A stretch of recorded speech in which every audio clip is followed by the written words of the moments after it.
Tant qu'on n'aura pas compris ça, je crois qu'on n'aura jamais rien compris aux fleurs de bac.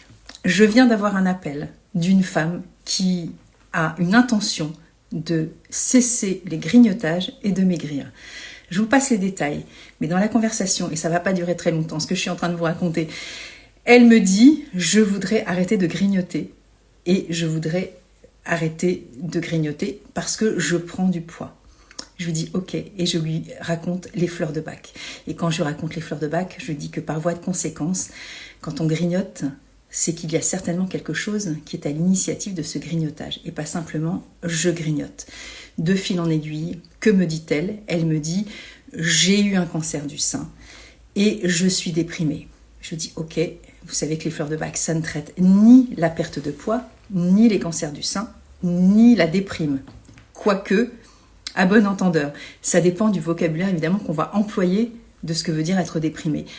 Je vous passe les détails, mais elle me dit qu'elle a été faire 3 cures avec des médecins pour maigrir il y a de nombreuses années. Donc elle se prend en charge, tout ça c'est ok, c'est pas de mon domaine, je ne suis pas médecin, je le répète, je le dis, je le crie haut et fort, ça n'est pas mon domaine. Les fleurs de bac, elles ne vont prendre en considération que l'émotionnel. Qu'est-ce qui se passe lors des grignotages? Donc quand je lui parle comme ça a duré 5 minutes la conversation au téléphone, hein. Allez, 10 minutes à tout casser. C'est comme si je lui avais fait faire un cours finalement. Donc, elle me dit grignotage, perte de poids. Finalement, on en arrive à la déduction du oui, le cancer du sein, ça m'a déprimée. Et je lui dis ok, mais creusons, c'est quoi l'émotion? Et finalement, de fil en aiguille, elle me dit ah au fait, je ne vous ai pas dit les relations avec ma fille. Je suis très fusionnelle avec elle et je suis déçue quand elle m'appelle pas ou qu'elle s'éloigne de moi, etc. Bon bref, pareil, je vous passe les détails parce que je me souviens pas de tout non plus des propos que je n'ai pas forcément notés. Mais je lui ai fait remarquer que la première fois, au moment où elle m'a téléphoné, elle m'a parlé de grignotage et de perte de poids.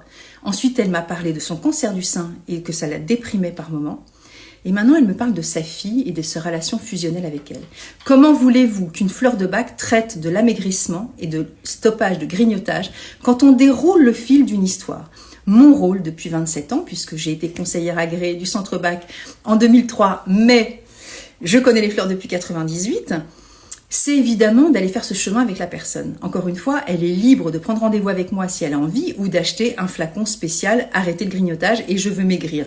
Mais dedans, dans le flacon, il n'y aura pas forcément la prise en compte de son émotion qui concerne ce qu'elle a dit précédemment sur son cancer du sein et sur la façon dont elle déprime et sur sa relation fusionnelle avec sa fille. Je vous laisse avec ça, je vous laisse réfléchir. Les fleurs de bac, c'est bien plus profond que ce qu'on veut entendre.